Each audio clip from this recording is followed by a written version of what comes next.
tú sabes, el caso del fútbol, que también ha sido un fenómeno muy complejo que todavía sigue golpeando el escenario pues del fútbol mexicano y de la cooperativa, Vicente. Sí, Daniel, gracias por tus generosas palabras, gracias por recordarnos aquel espacio, ¿no? De éntrale sin miedo en la octava y que ahí en el Zócalo hacíamos pues lo que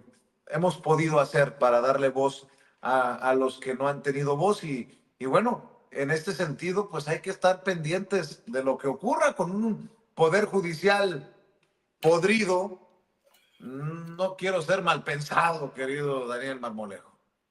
Mira, sin embargo, Vicente, bajo las mismas condiciones de la justicia, y esto también es importante señalar, gracias a las denuncias que se hicieron contra jueces, contra magistrados, quienes acumulaban las carpetas totalmente teledirigidas por Billy Álvarez, a pesar de ello, dentro del mismo sistema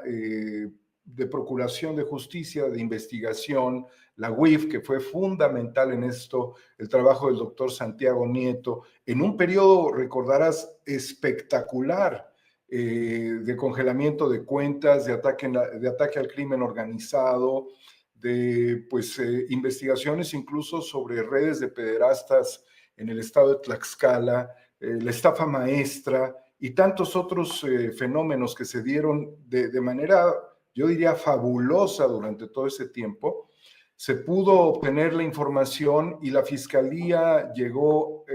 con la investigación al solicitar las órdenes de aprehensión que después de un periodo como de 3 intentos,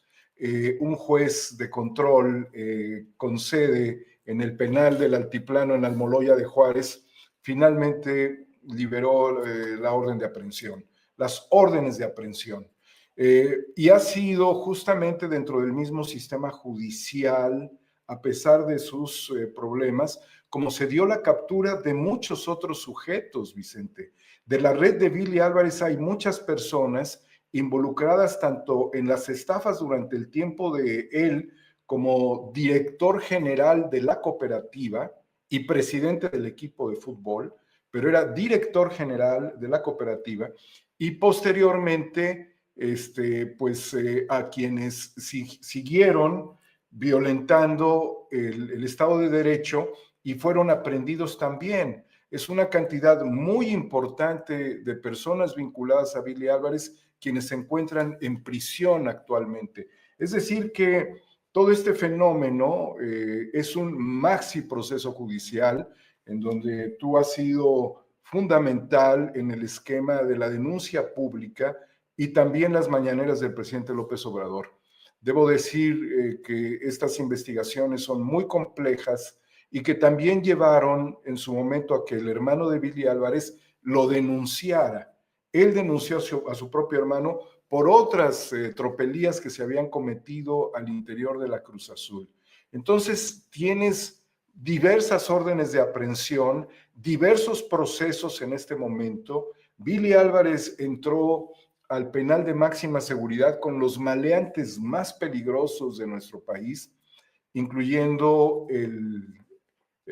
yerno de El Mayo Zambada, quien pues prácticamente a la par de Billy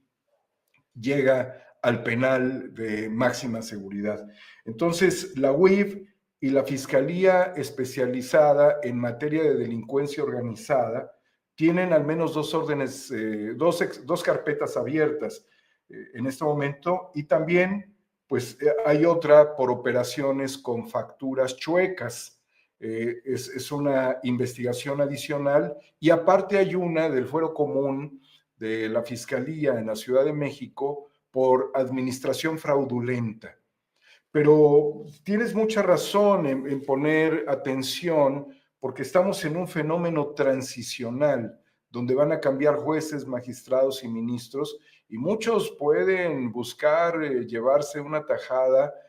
muy importante a partir de la liberación de Billy Álvarez, lo que pondría en riesgo a la sociedad mexicana porque no son delincuentes convencionales, han sido delincuentes por décadas. Entonces ahora lo vemos ya como un hombre casi octogenario, que estaría buscando también salvarse por la edad, pero su cuñado, Víctor Garcés Rojo, también se encuentra en prisión por falsedad ante la autoridad y también está vinculado en las investigaciones contra Billy Álvarez. Y existirían por allí algunas personas que todavía se encuentran prófugos de la justicia, incluyendo un abogado muy importante que pues realizó varias actividades ilícitas como un fraude por casi 47,000 millones de pesos en contra de la sociedad cooperativa mediante un fideicomiso en donde todos los bienes de la empresa, desde las chimeneas hasta los birlos de las llantas de las unidades transportadoras de cemento, estaban dentro de ese fideicomiso que ellos mismos usufructuaban. Entonces, tienes socios, ex socios, porque son socios excluidos de la cooperativa con órdenes de aprehensión, incluyendo Federico Saravia Pozo, a quien un periodista lo fue a defender en la mañanera cuando había fabricado una asamblea ilegal e ilegítima, pero estaba amparándose hasta que finalmente llegó a su última instancia y esa asamblea fue desechada por las autoridades judiciales al ver que era improcedente darle valor a la asamblea y en consecuencia no otorgarle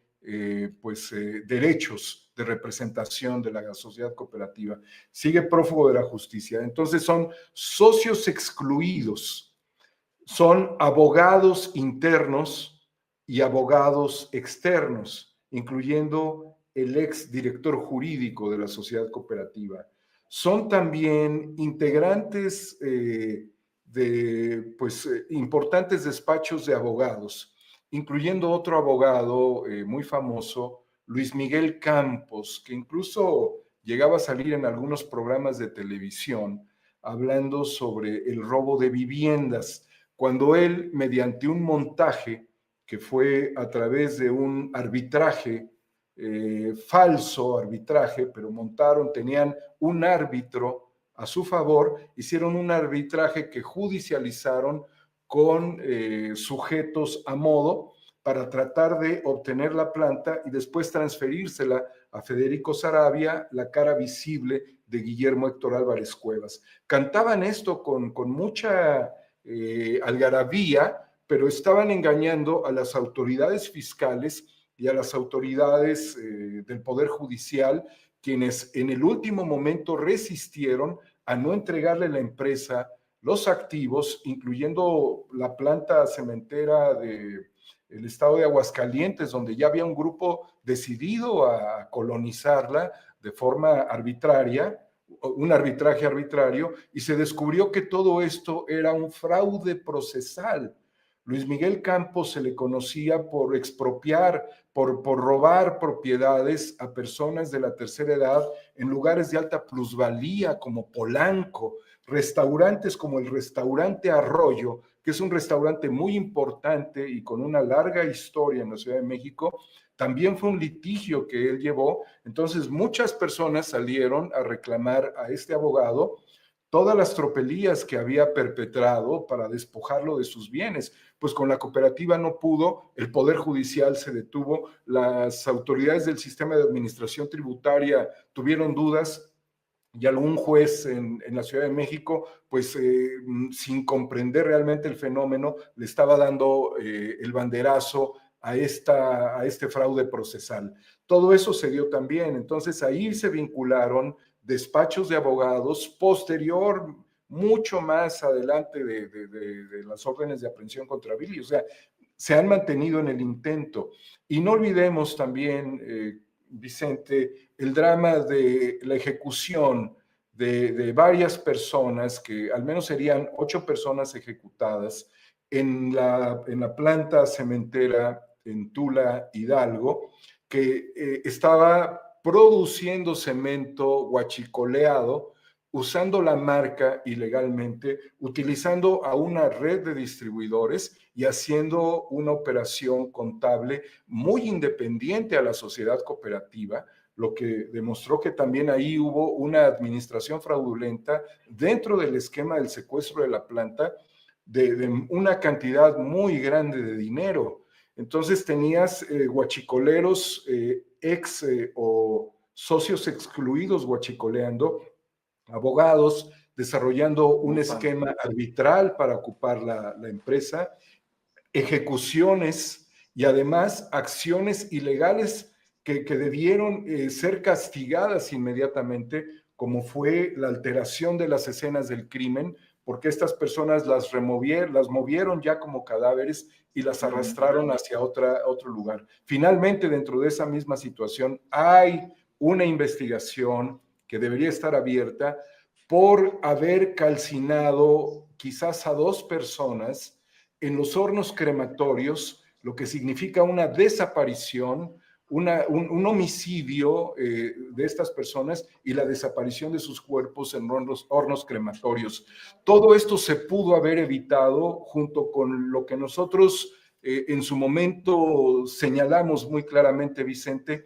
cuando fue el atentado contra la vida de Oliverio Guerrero Trujillo que le causó la muerte. Y posteriormente la ejecución de otro socio cooperativista en Lagunas, Oaxaca, Conrado Ortiz Mendoza. Entonces, date cuenta, Vicente, que no son personajes,